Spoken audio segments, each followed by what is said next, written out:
ان عورتوں سے پوچھو کیا کر رہی ہے باہر، میلے میں ان کا کیا کام ہے، کیوں گھوم رہی ہو تم میلے میں، اور جلسوں میں نئے کپڑے پہن کر آنے کا مقصد کیا ہے، جلسوں میں لپسٹک لگانے کا مقصد کیا ہے، جلسوں میں آ رہی ہو تو کریم اور پاؤڈر لگانے کا مقصد کیا ہے، جلسوں میں آ رہی ہو تو چمکتی ہوئی ساڑی پہن کے آنے کا مقصد کیا ہے۔ اور کل کی تقریر میں میں نے کہا تھا محلدار پاڑا میں، وہ جملے زیب تو نہیں دیتے ہیں لیکن کہنا پڑتا ہے مجبوری میں، جب زخم پرانا ہو جائے اور صحیح نہ ہو تو ہومیوپیتھک دوا سے علاج نہیں کیا جاتا، چھرا اٹھایا جاتا ہے آپریشن کرنے کے لیے۔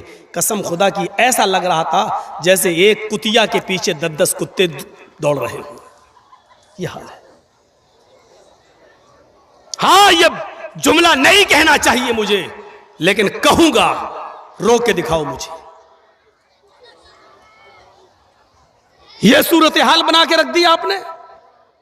جلسے بھی جب محفوظ نہ رہیں، بے پردگی اور عریانیت کا ننگا ناچ جب جلسوں میں بھی ناچا جانے لگے تو پھر کہاں روح تلاش کر رہے ہو؟ آپ نے ثواب کی نیت سے جلسہ کیا، یہ ثواب ملے گا آپ کو؟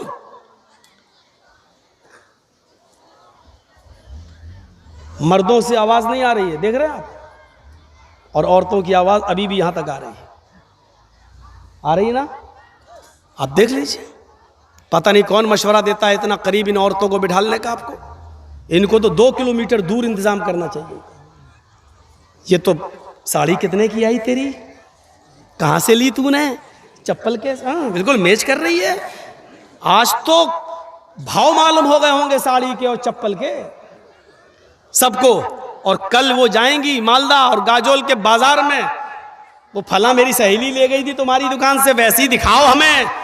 یہ جلسے کا فائدہ ہوا ہے۔ جلسے کا فائدہ یہ نہیں ہوا کہ آج فلاں مولانا نے نماز پہ یہ بولا اور فلاں نے یہ بولا، آج ہم ویسے کر کے دکھائیں گے، یہ صدقہ کریں گے، یہ فائدہ نہیں ہوا۔ فائدہ کیا ہوا؟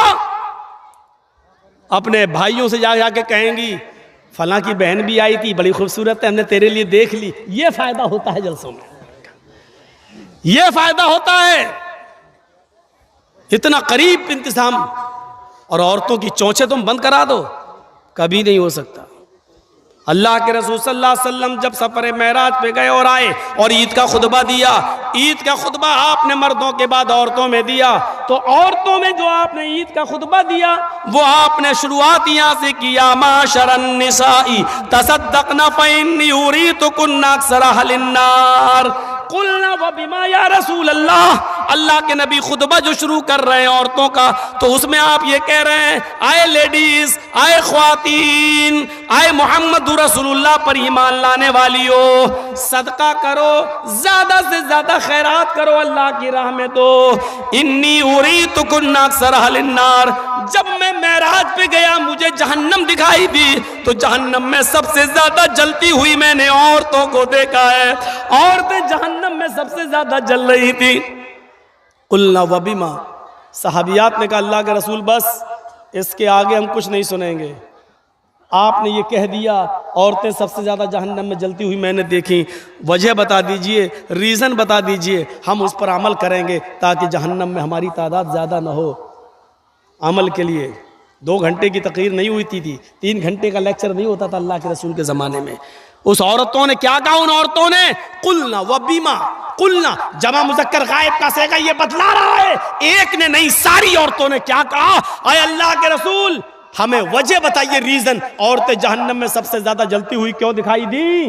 تو اللہ کے رسول نے پہلا ریزن، پہلی وجہ بتائی تکثرن اللعن، اور دوسری وجہ بتائی تکفرن العشیر۔ پہلی وجہ لان تان زیادہ کرتی ہو، زبان بہت چلاتی ہو، منہ بہت چلاتی ہو، تمہارا منہ بند ہوتا ہی نہیں ہے۔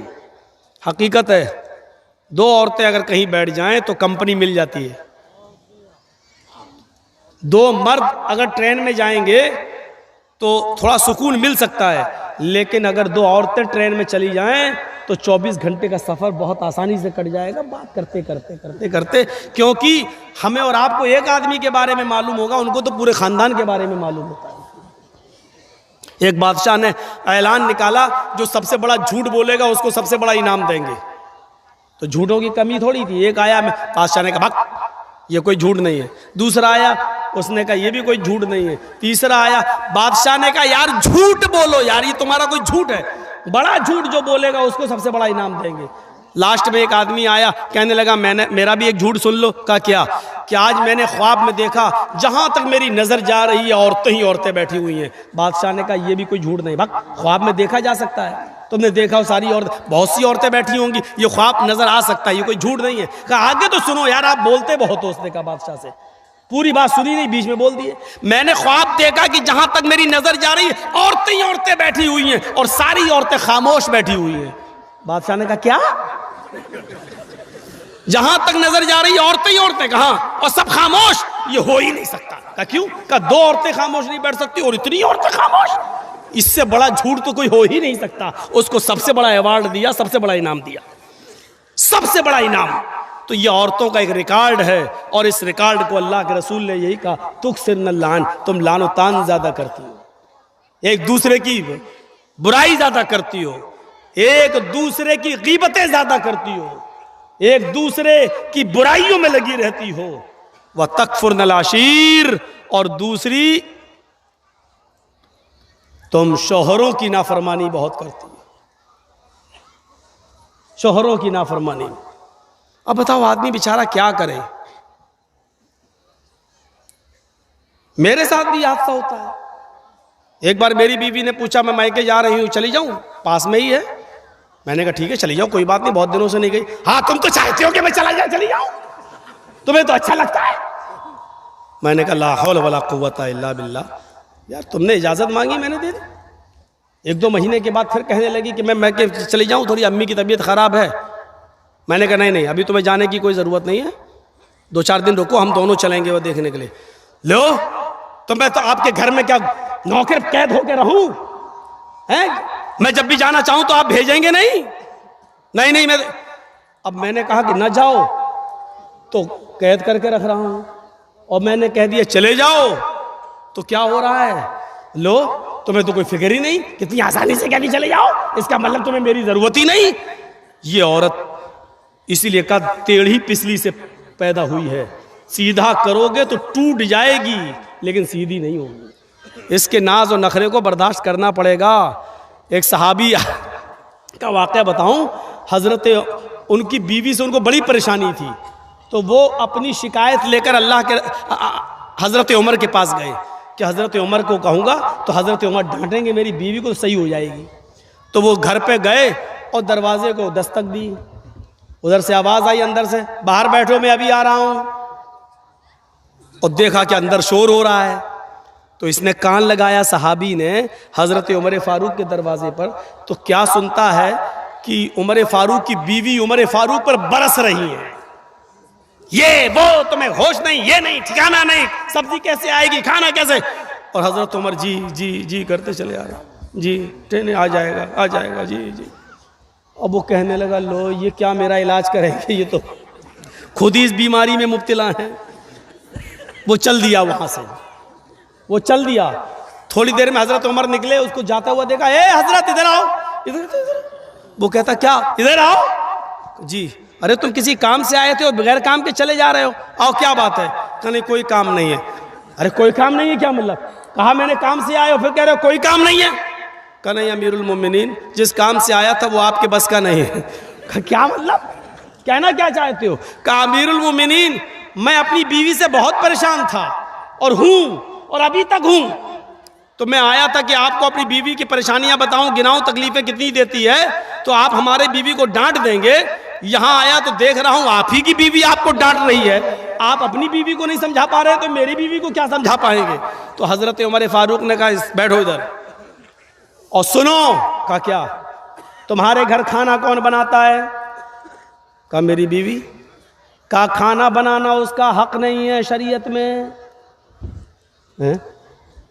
بتاؤں کہ نہ بتاؤں؟ اگر کہہ دوں گا تو ڈر لگ رہا کل سے ہی آپ گھر کی عورتیں کہیں ایسا نہ ہو کہ چڑھ بیٹھیں. حضرت عمر فاروق نے کہا یہ کھانا بنانا عورت کا حق نہیں ہے شریعت میں, نان نفقہ آپ کی ذمہ داری ہے.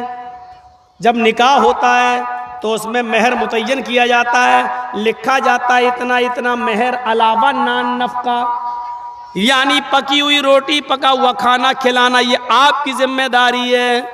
لیکن اللہ نے میری بیوی کے دلوں میں اتنی محبت ڈال دی ہے کہ وہ گھروں میں باورچن بن جاتی ہے، ہمارے لیے کھانا بنا دیتی ہے۔ اچھا یہ بتاؤ تمہارے بچوں کی پیشاب و پائخانے کو کون صاف کرتا ہے؟ کہا میری بیوی۔ کہا یہ بھی اس کی ذمہ داری نہیں ہے، بچہ آپ کا ہے، بیٹا بیٹی جو ہے وہ باپ کا کہلاتا ہے، بچہ پیدا ہو جانے کے بعد وہ باپ کا ہے، یہ باپ کی ذمہ داری ہے پیشاب و پائخانہ کرے تو صاف کرے، لیکن وہ ہمارے لیے بیچاری اس لیبل پہ آ جاتی ہے، ہمارے بچوں کے لیے وہ آیا بن جاتی ہے اور وہ اس کا پیشاب و پائخانہ بھی صاف کر دیتی ہے۔ ایک ایک چیز گناتے گئے، ایک ایک چیز گناتے گئے۔ کہا جب یہ ساری چیزیں ہماری عورتیں ہمارے لیے اور ہمارے بچوں کے لیے کر دیتی ہیں تو کیا ہمارا یہ حق نہیں ہے کہ ان کی تھوڑی سی ڈانٹ سن لیں، ان کی جائز بات بھی سن لیں؟ گھر چلانا ہے تو ان کی تھوڑی بہت ڈانٹ بھی سنو، چلے جاؤ۔ اور آئندہ ایسا مت کرنا۔ کیا تم نے اللہ کے رسول کا یہ فرمان نہیں سنا کہ بیوی عورت جو ہے وہ آدم کی پسلی سے پیدا ہوئی ہے اور پسلی ٹیڑھی ہوتی ہے، اس کو سیدھا کرنے کی کوشش کرو گے تو وہ ٹوٹ جائے گی لیکن سیدھی نہیں ہوگی، عورت کو سیدھا کرنے کی کوشش کرو گے تو طلاق لے لے گی یا ہو جائے گی لیکن وہ بالکل سدھرے گی نہیں۔ اس لیے تھوڑا بہت اس کی کجی اور کبھی کو تمہیں برداشت کرنا پڑے گا۔ جی آپ صحیح کہہ رہے ہیں، بیچارہ چلا گیا۔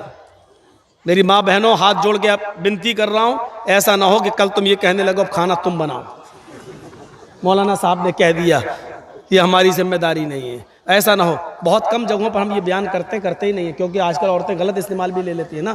ایک بار میں نے کسی جلسے میں کہہ دیا تھا کہ اگر کسی کا شوہر اپنی بیوی کو پورا خرچہ نہیں دیتا بیوی بچوں کا تو بیوی اپنے شوہر کی جیب سے یا الماری میں سے اتنا پیسہ لے سکتی ہے، اس کو بتائے بغیر، جس کو چوری نہیں کہا جا سکتا ہے، بتائے بغیر لے سکتی ہے جتنے میں اس کا اور اس کا خرچہ چل جائے۔